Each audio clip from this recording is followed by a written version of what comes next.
रात का सन्नाटा। घड़ी की सुइयां जैसे रुक गई थीं। रेडियो पर एक छोटी सी आवाज गूंजी, ऑपरेशन शुरू हो चुका है। यह सिर्फ एक सैन्य कार्रवाई नहीं थी, यह था भरोसे, साहस और रणनीति की अंतिम परीक्षा। ऑपरेशन सिंदूर। भारत और उसके दुश्मनों के बीच तनाव अपने चरम पर था। सीमा पार से लगातार हमले, घुसपैठ और उकसावे की घटनाएं बढ़ती जा रही थीं। देश के कई जवान शहीद हो चुके थे। हर घर में चिंता थी, हर मां की आंखों में डर और हर सैनिक के दिल में आग। सरकार ने तय किया, अब जवाब दिया जाएगा, और इस जवाब का नाम रखा गया ऑपरेशन सिंदूर। सिंदूर एक ऐसा शब्द जो भारतीय संस्कृति में सम्मान, त्याग और रक्षा का प्रतीक है, लेकिन इस बार यह नाम एक गुप्त सैन्य अभियान का कोड बन चुका था। यह ऑपरेशन बेहद गोपनीय था। इसकी जानकारी सिर्फ चुनिंदा अधिकारियों और कमांडो यूनिट को दी गई। सेना, वायुसेना और खुफिया एजेंसियां मिलकर एक ऐसी योजना तैयार कर रही थी जो दुश्मन को चौंका दे। खुफिया रिपोर्ट्स के अनुसार सीमा पार आतंकी शिविर सक्रिय थे। वहां से लगातार भारत में हमलों की साजिश रची जा रही थी। लक्ष्य साफ था, उन ठिकानों को खत्म करना बिना किसी निर्दोष को नुकसान पहुंचाए। रात के अंधेरे में विशेष बलों की टुकड़ी ने सीमा की ओर बढ़ना शुरू किया। उनके चेहरों पर काला रंग, आंखों में दृढ़ निश्चय और दिल में देश के लिए समर्पण। हर कदम पर खतरा था, माइनफील्ड, स्नाइपर और दुश्मन की निगरानी। लेकिन भारतीय कमांडो प्रशिक्षित थे। उन्होंने महीनों तक तैयारी की थी।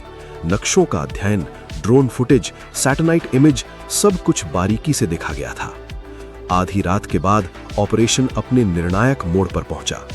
कमांडो दल ने दुश्मन के मुख्य ठिकाने को घेर लिया। कुछ ही पलों में सटीक और नियंत्रित कार्रवाई शुरू हुई। गोलीबारी की आवाजें पहाड़ों में गूंज उठीं, लेकिन यह अराजक हमला नहीं था, यह एक सटीक रणनीतिक स्ट्राइक थी। कुछ ही मिनटों में लक्ष्य हासिल कर लिया गया। आतंकी ठिकाने ध्वस्त कर दिए गए। कमांडो सुरक्षित लौट आए। सुबह होते ही देश को सूचना दी गई, ऑपरेशन सफल रहा। पूरे देश में एक साथ राहत और गर्व की भावना फैल गई। टीवी चैनलों पर खबरें चलने लगी। लोगों ने सेना के लिए तालियां बजाईं। लेकिन इस सफलता के पीछे कितनी रातों की जाग, कितनी तैयारी और कितना जोखिम था, ये सिर्फ वही सैनिक जानते थे।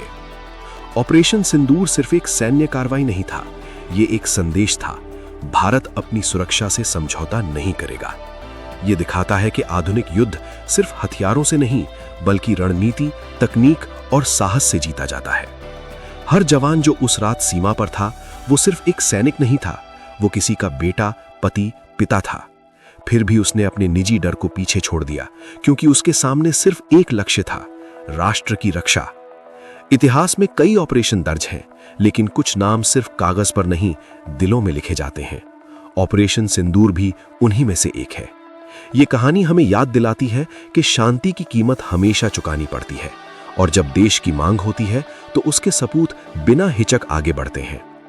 आज सीमा पर फिर सन्नाटा है, लेकिन वो सन्नाटा अब डर का नहीं, विश्वास का है।